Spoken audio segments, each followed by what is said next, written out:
Islamic articles and their apologists often make very bold and high claims for themselves, such as how marriage is a sacred institution within Islam. In the previous video, examples were provided of Nikah halala, which disproves this claim. Also, there are other types of so-called marriages in Islam which proves the claim wrong, such as Nikah Mutah or temporary marriage as it's known in English. This type of marriage is prostitution all but in name, which has been legalized in Islam under the banner of marriage. Although there is a general denial amongst Sunni Muslims of its legal status, they still have to admit that it was once allowed by Muhammad and Allah. In other words, they can call it marriage or whatever they want, but prostitution was allowed in Islam for a time, no matter how brief it was enacted for. The basis for it was during a jihad expedition or holy war, when Muhammad's men came to him sexually frustrated. In Al-Hadith, a commentary of Mishkat al-Masabih, a compendium of Hadith collections from authentic books of Sunni Hadith, Volume 2, page 686, Ibn Masud is quoted as stating, "We were fighting with the Messenger of Allah and our wives were not with us. They said to Muhammad, should we castrate ourselves due to it becoming unbearable for them? Muhammad forbade them from doing that, and then he allowed Mutah marriage. So they married a woman in exchange for a piece of cloth for a fixed time just to have sex with them." Notice abstention, forbearance, self-control would have been the correct instruction to give in order to build a person's spirituality and character. Instead, Muhammad allows them to fulfill their base and licentious desires by legalizing prostitution. In Sahih Bukhari 4615 it says, narrated Abdullah, "We used to participate in the holy wars carried on by the Prophet, and we had no women, i.e. wives, with us. So we said to the Prophet, shall we castrate ourselves? But the Prophet forbade us to do that, and thenceforth he allowed us to marry a woman temporarily by giving her even a garment."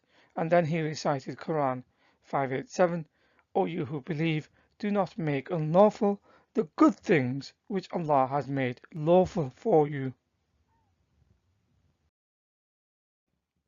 Mutah is an agreement between a man and a woman to have sex done by exchanging some kind of a gift.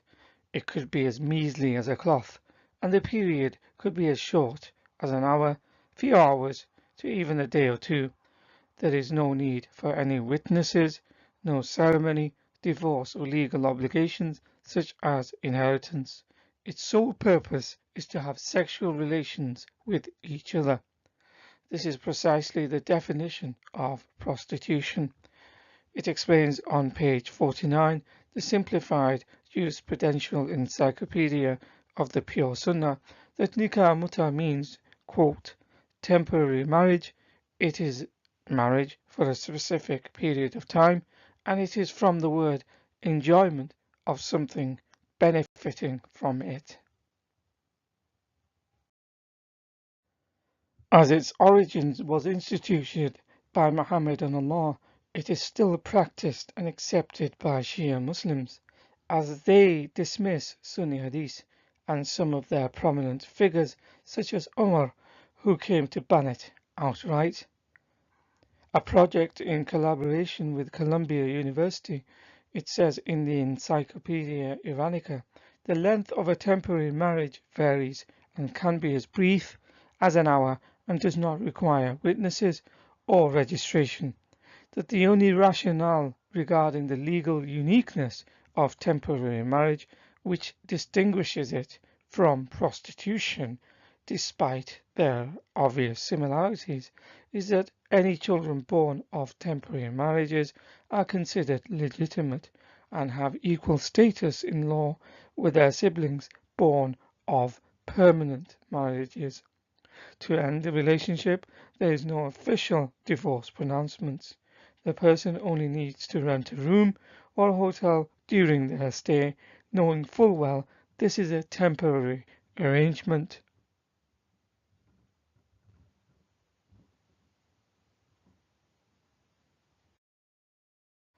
as Shia Muslims accept the legitimacy of Mutah anyway and still practice it today. For the purposes of this video, as there is a general denial of this topic by the majority of Sunni Muslims, examples will be shown from their highest sources which will demonstrate its acceptance and Islamic legitimacy. For example, in Sahih Bukhari 5117-5118, narrated Jabir bin Abdullah and Salama ibn al-Aqwa, while we were in an army, Allah's Messenger came to us and said, "You have been allowed to do the Mut'ah, temporary marriage, so do it." In Sahih Muslim 1405, Jabir ibn Abdullah and Salama ibn al-Aqwa said, "There came to us the proclaimer of Allah's Messenger and said, Allah's Messenger has granted you permission to benefit yourselves, i.e., to contract temporary marriage with women." This means Sunni Muslims cannot abdicate responsibility. It is not just a Shia issue, rather it is an Islam issue, as Muhammad allowed prostitution. Although Sunni Muslims will be quick to claim Nikah Mutah was eventually made forbidden and that it is a Shia Muslim problem now, in reality it is not. It is still an Islam and Muhammad problem. Sunni Muslims will often quote hadith such as this one in Sahih Bukhari 6961 for its prohibition, that the practice was banned on the day of Khaybar, which occurred in 629. And according to Sahih Muslim 1406, it was allowed in the early days of Islam, which started around 610. This means Mutah was allowed for most of Muhammad's prophethood. It is interesting to note why Khaybar may have been mentioned for the time of its prohibition. It could perhaps have something to do with the point that it was during Khaybar when Muhammad was poisoned. Subsequently he fell ill and died 3 years later, which means only towards the end of his life, when he became ill and infirm, it was supposedly banned. Here, the word supposedly is used because even then it is not so clear-cut, as it continued to be practiced. Still, based upon the hadith in Sahih Bukhari 6961, it says, "The marriage is valid, but its condition is illegal." So today, the Hanafi school of Sunni jurisprudence, who are the largest group of Sunni Muslims in the world, argue the Nikah Mutah contract is valid, but as marriage is regarded as a permanent condition, it is the temporary element of the contract that makes it void. Here, in the explanation of the hadith, a major Hanafi jurist, Imam Zufar, is quoted as permitting it, albeit the condition being invalid.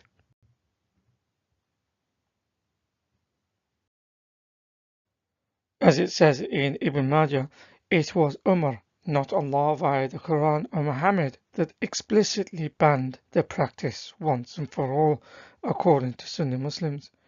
In Sahih al-Bukhari 5119, Muhammad said, "If a man and a woman agree Mutah, pleasure, it should last for 3 nights, and if they like to continue, they can do so, and if they want to separate, they can do so." The narrator Salama bin al-Aqwa said, "I do not know whether that was only for us or for all the people in general." Abu Abdullah al-Bukhari said, "Ali made it clear that the Prophet said the Mutah has been cancelled, made unlawful." However, this is a third-hand claim from Abdullah, as there are other sources that suggest Ali disagreed with its banning. This will be evidenced later on in the video. So what all this shows is that Muhammad and his companions practiced it, then forbade it after allowing it again. This is evidenced in Sahih Muslim 1405, where Mutah was practiced in Muhammad's time, and also after him during the Caliphate of Abu Bakr and Umar's time. Umar reigned during the period of 634 to 644. Muhammad died in 632. So the practice continued well after the life of Muhammad and Abu Bakr. This was purportedly the best generation of Muslims, but they are the ones who practice prostitution. The other problem with claiming it is prohibited by the Sunni Muslims is that there is not a single verse from the Quran that explicitly forbids it. However, on the contrary, Quran 424 seems to allow it. For any Muslim, Sunni or Shia, the Quran should be the highest source of guidance rather than the Hadith. Therefore, it cannot supersede it, which is why Shia Muslims still practice it today, who reject Sunni Hadith sources. Meaning the irony for Sunni Muslims is Allah, the high authority allows it, even if the lesser source in the form of Hadith forbids it, with Muhammad allowing it, then disallowing it, eventually leading Umar, not Muhammad, to ban it outright. So as much as Sunni Muslims want to distance themselves from Mutah, they cannot do so because the Quran says, so for whatever you enjoy from them, give them their due compensation as an obligation, and there is no blame upon you for what you mutually agree to beyond the obligation. In Tafsir Ibn Kathir, it confirms the word from the verse Quran 424, istamta'tum, is derived from the root word mutah, which literally means enjoy or pleasure, but generally used for temporary marriage, as sex is implied as the pleasure or to benefit from. Ibn Kathir goes on to say about Quran 424, the generality of this verse has been used as evidence for temporary marriage, mut'ah. So here is a situation where the Quran, even according to Sunni Muslims, shows that it is validating its practice. There is not another verse found to abrogate it. Other Sunni Quran commentaries confirm the verse is about mut'ah, such as Tafsir al-Qurtubi on Quran 424 says, quote, Abu Umar said, scholars, whether the early or later ones, did not disagree that Mutah marriage was allowed for a period of time, and there is no inheritance, and the difference is, when the time is ended, no divorce is required. End quote. In Tafsir al-Baydawi, in his interpretation of the Quranic Mutah verse, says the contractual marriage is about the temporary Mutah marriage, which is the mere pleasure of sexual intercourse with a woman and her own enjoyment in what she has given. The words in the bracket are the direct Quranic verses translated. An earlier hadith was cited from Sahih al-Bukhari 4615. Here it is again. It was in connection to Mutah, whereby Muhammad recited Quran 587 to say, O you who believe, do not make unlawful the good things which Allah has made lawful for you. He could only have said this if there was already a verse from the Quran allowing such a practice. Quran 424 must be the verse he is referring to. Most classical Sunni Muslim commentators agree and say it is about Mutah marriage. Continuing the theme of quoting from Sunni Muslim Quran commentators, in Tafsir Jalalain it says, such wives as you enjoy thereby and have had sexual intercourse with, give them their wages, the dowries that you have assigned them as an obligation. You are not at fault in agreeing together, you and they, after the obligation is waived, decreased or increased. In order to mitigate the situation, the translation uses the word wives in explaining these women who the men are having sexual intercourse with, who are to give them their wage. There is no mention of the word wives, nor marriage in the original Quranic Arabic text, nor the word dowry. Even if it is implied because of the temporary marriage aspect, there is no love, companionship, or longevity in the relationship, just wages in return for sexual intercourse. In Tafsir Ibn Abbas, it says, in relation to making lawful to you marriage for an agreed limited period of time, in later making this practice unlawful, it is also said that this means Allah is ever knower of your compulsion for marriage for an agreed limited period of time, hence admitting this is about Mutah. So both Shia and Sunni Muslims agree it was permitted. They only disagree on the reasons why it was permitted and whether it can still continue today. In the Shia article, it quotes the aforementioned Quran verse for its ongoing legitimacy, and the translation is more accurate than the Sunni sources. At least it could be argued, in the case of Mutah, the Shias are more consistent and are sticking to the truer form of Islam by practicing Quranic teaching rather than allowing the lesser hadith source to abrogate it. It also admits Mutah literally means pleasure, which comes from the Quranic word istamtatum, the 10th verbal root for the word Mutah, something that Sunni Muslims agree with, as shown in Corpus Quran, a lexicography of Quranic words. As shown earlier, the marriage, if it can actually be called that, could be an hour to a day or more, and the relationship or marriage is called off after a set time. It is a private and verbal temporary contract where the man and the woman agree for a fee to have sex for a set period of time. The website explains Mutah, quote, in some works, a special term is applied to women who participate in Mutah, mustajara, or rented woman. Going on to say Mutah is considered a kind of rental because in general a man's basic aim in this kind of marriage is the sexual enjoyment of a woman, and in return for his enjoyment the woman receives a certain amount of property or money.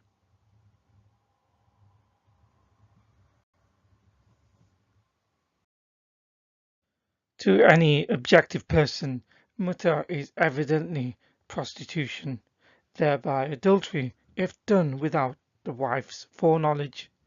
Even the Caliph Ali recognized that, although he failed to see the distinction between Mutah and adultery. He said because of Mutah, adultery will never happen. For example, in Tafsir al-Kabir by Ar-Razi, after quoting early Muslim Quran commentator and historian at-Tabari, Ali is quoted as having said, had Umar not banned Mutah, then the only person to fornicate would be a wretched person. In an even earlier hadith collection found in Musannaf Abdul Razak, hadith 14029, Ibn Jurayj said he believed Ali mentioning if it were not for Umar forbidding it, or Umar having said no one would commit fornication except the wretched. In effect, what is being said by Ali is two main things. Number one, Umar forbade the practice, but does he really have the authority to ban something Allah and Muhammad allowed? Seeing the iniquity and shame, Umar probably banned it, realizing that it was no different from prostitution. So it seems Umar has a higher moral standard than Allah and Muhammad. Number two, as Mutah is essentially legalized fornication and prostitution practiced by Muhammad and his companions and those after them, what Ali is saying is Mutah, due to its legal status in Islam, no one should now commit adultery unless they are truly wretched. Notice none of the classical sources are Shia. They are all from reputable Sunni sources.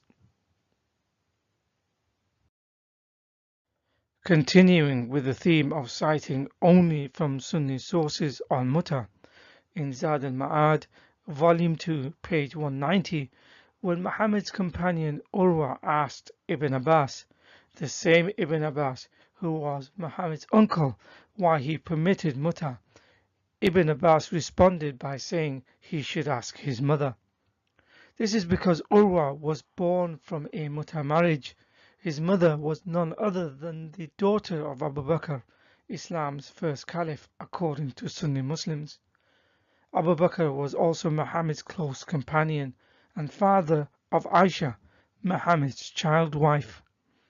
This shows how senior companions of Islam were born out of Mutah, and secondly, not everyone followed Umar's prohibition of Mutah, including Muhammad's uncle Ibn Abbas, who disregarded it, and seems like he continued the practice. Further evidence of this is found in other Sunni sources, such as in Al-Zarqani's explanation of Muwatta Malik.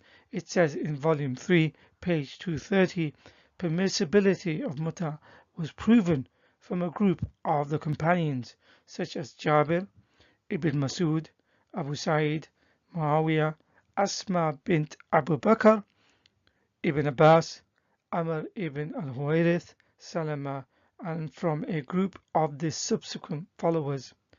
And it was answered that the disagreement was only in the early period until the end of the Caliphate of Umar, and the consensus is only after that, and there was disagreement as to whether Ibn Abbas returned to the prohibition or not. Ibn Abdul Barr said his, Ibn Abbas's companions from Mecca and Yemen consider it permissible.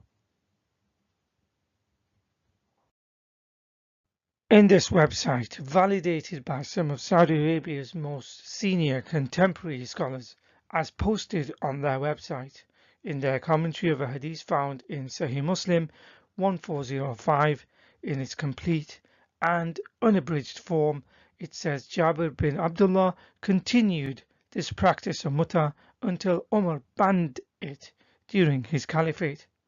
It says Jabir bin Abdullah tells us that they used to marry women for pleasure and to fulfill their desire, and that was permissible. But then the Prophet forbade it. The shameful point of this relationship is when they craved intimacy, they would mutually agree a handful of dates and flour as charity or as a gift from the man who would give a dowry or gift to the woman, a small amount like a piece of food. Jabir reported that they continued to do that while the Prophet was present among them. Then when the Messenger of Allah died, they did Mutah during the Caliphate of Abu Bakr until Umar, who forbade it during his Caliphate. In the commentary of Sahih Bukhari by Imam Al-Aini, volume 17, page 246, it repeats the same account. The classical scholar Abdul Razak, in his Musannaf, volume 7, page 496, hadith number 14020, described how early Muslim Sa'id ibn Jubair, who lived decades after Muhammad, Abu Bakr and Umar, frequently visited a woman in Mecca for sexual intercourse. When asked about this, he said he had a contract of Nikah Mutah with her, and seeing her was, quote unquote, more halal or permissible than drinking water. To illustrate that Mutah still happens today, in an investigation into sexual exploitation of children and young women by clerics in Iraq, a BBC documentary called Undercover with the Clerics, Iraq's Secret Sex Trade. A short clip will be shown next, but the full documentary is on BBC iPlayer. Within it, undercover journalists caught clerics offering Mutah or pleasure marriages to girls as young as 9, when men were paying a dowry for a temporary wife.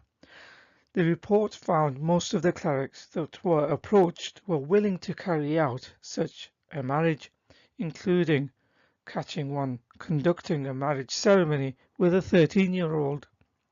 The Daily Mail wrote a report about it on the 15th of October 2019, saying women had been trapped into prostitution and pimped out by the religious elite. One young widow alleged that a cleric sold her to his friends in a prostitution ring, while secret filming revealed another cleric conducting a pleasure marriage with a girl aged 13. In Karbala, Iraq's most important religious city, the undercover reporter is introduced to a cleric who claims pleasure marriage with a child is halal or permissible. He says to her, 9 years old, plus there's no problem. Footage showed him explaining, it's up to you how you want to do it. She's permitted to you. You're allowed to perform from behind, do what you desire. Muslims, Shia or Sunni, to their horror, have petitioned to remove such video clips from the internet and from other media platforms. And as shocking as this sounds, including to Muslims, but they have to understand that it was not Muhammad nor Allah that stopped people from doing these heinous acts. These clerics believe what they were doing is Islamically legitimate precisely because Allah and Muhammad allowed it. Therefore, for them, it was made Islamically legal. Hence, Muslims have no right to petition against the video. If anything, they should be petitioning and protesting about the teachings of Muhammad, Allah and Islam, not at the video which exposes the religion.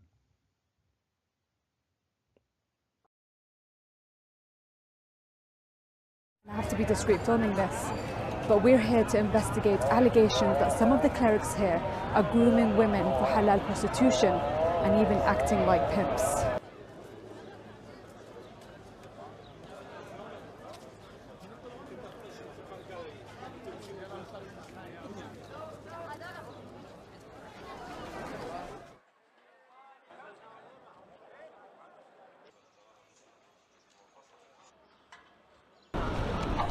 سيدنا اخبارك ان شاء الله بخير. على السلامه اغاتي. يعني ساعه شنو صار عندك شغله صار عندك شيء بالضبط عندك يوم كامل ترتاح بالضبط. ما في حدا قام تاخذ وجهها مداعبه. انا اقول لك مداعبه يعني تتماصص وياها تفرك بجسمها بصدرها عادي. الله يسلمك. خدمتكم انا تفضل حياك الله. لانه البنيه اذا عمرها صغير ماكو مشكله. ماكو مشكله. 9 سنوات فوق ماكو مشكله. مداعبه هو فقط مداعبه وعدم الدخول. عدم الدخول بس ما يعني لا تدخل بهم كل شيء. So in conclusion, in Islam, prostitution is allowed, though it is falsely translated as temporary marriage, or in the Arabic, Nikah Mutah, which means pleasure or benefit marriage. But in reality, it is no marriage at all. The woman the man marries is not really a wife in the true sense. It is not based on love or a lasting relationship. There is no ceremony or service, no any witnesses, or anything registered officially. The only requirement is a verbal agreement between the two specifying how long they will be together to have sex. It could be even for an hour. All the man needs to do is give her what she demands, then the contract is binding. If the girl is young, clerics or their parents act as pimps on their behalf. This is quite clearly permissibility of prostitution legalized by Muhammad and the Quran. Muhammad himself, his companions, and many so-called pious Muslims continued to practice it long after its supposed ban many years later. In short, instead of teaching abstention, thereby building a person's character and righteousness by way of patience and self-control, Muhammad and Allah allowed Muslims to fulfill their base desires by legalizing prostitution. Even if the Sunni Muslims say it was eventually prohibited, although evidence shows it remained in place during most of Muhammad's prophethood until Khaybar, when he was poisoned and subsequently died. It was practiced during Abu Bakr's caliphate and also during most of Umar's caliphate until he eventually banned it outright. It is here that the Sunni Muslims often point their fingers at Shia Muslims who continue to practice it today, but they cannot claim the moral high ground as the Quran seemingly institutes it, as confirmed by many of their classical scholars. Furthermore, They cannot point any fingers at anyone because Muhammad and his companions practiced it, and some of their revered figures were born out of Mutah. It is taken for granted Shia Muslims practice it until modern times, because they believe the secondary source of hadith can never abrogate the primary source, that is the Quran, and certainly not Umar. So they continue to practice it today. The appalling consequence of this is evident, as shown in a recent documentary video. In the next video, evidence will be shown how Sunni Muslims still continue to practice Mutah, albeit they have just changed the name and a few minor variables. Essentially, it remains the same.